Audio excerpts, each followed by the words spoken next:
আজি চাকৰিৰ ক্ষেত্ৰত খুব নিকাভাৱে CSBয়ে চাকৰিৰ যিবিলাক ইণ্টাৰভিউবিলাক লৈ আছে তেখেতসকলে চাকৰিত এমপ্লয়মেণ্ট দিবৰ কাৰণে কামবিলাক কৰি আছে যিখিনি 3rd গ্ৰেড 4th গ্ৰেডৰ বাছনি পৰীক্ষাত এইবিলাক কৰি পেলাই CSBয়ে আমাক জনোৱা মতে প্ৰায় ফাইনেল ষ্টেজত তেখেতসকলে আনিছে হয়তো 2 এদিনত তেখেতসকলে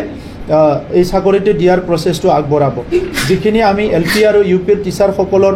ভেৰিফিকেশ্যন কৰিছিলোঁ সেইটো আমাৰ কমিটিয়ে জনাইছে অলমষ্ট কমপ্লিট হৈ গৈছিলে কিন্তু যোৱা কেইদিনমান আগত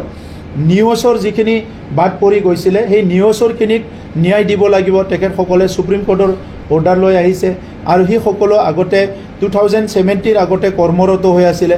সেই সকলৰ নিউজৰ কথাটো লৈ পেলাই পুনৰ ভেৰিফিকেশ্যন কৰিব লগা হৈছে এই কাৰণে LP আৰু UPৰ যেটো চাকৰি দিয়া মই যোৱা সপ্তাহতে বুলি কৈছিলোঁ কিন্তু অলপ পিছব লগা হৈছে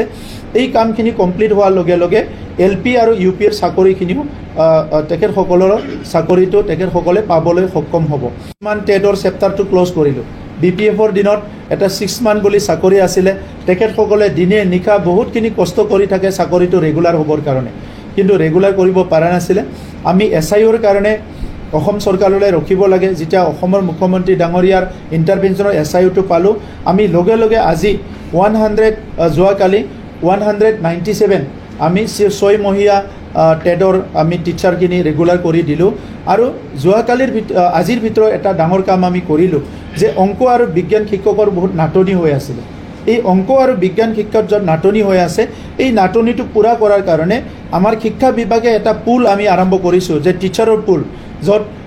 এনি শিক্ষক BSc MSc তেখেতসকলে চাকৰি নাপালে আমাৰ চৰকাৰী এই যে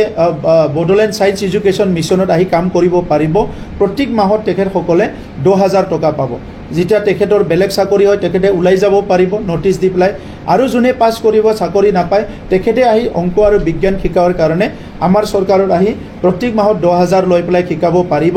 আৰু তেখেতসকলক এই শিকোৱাৰ পিছত আমাৰ চৰকাৰে এক্সপিৰিয়েন্স সাৰ্টিফিকেট আমি তেখেতসকলক প্ৰদান কৰিম যাতে তেখেতসকলে বেলেগ বেলেগ কাম কৰাতে এই এক্সপিৰিয়েন্স সাৰ্টিফিকেটটো তেখেতসকলৰ কামত আহে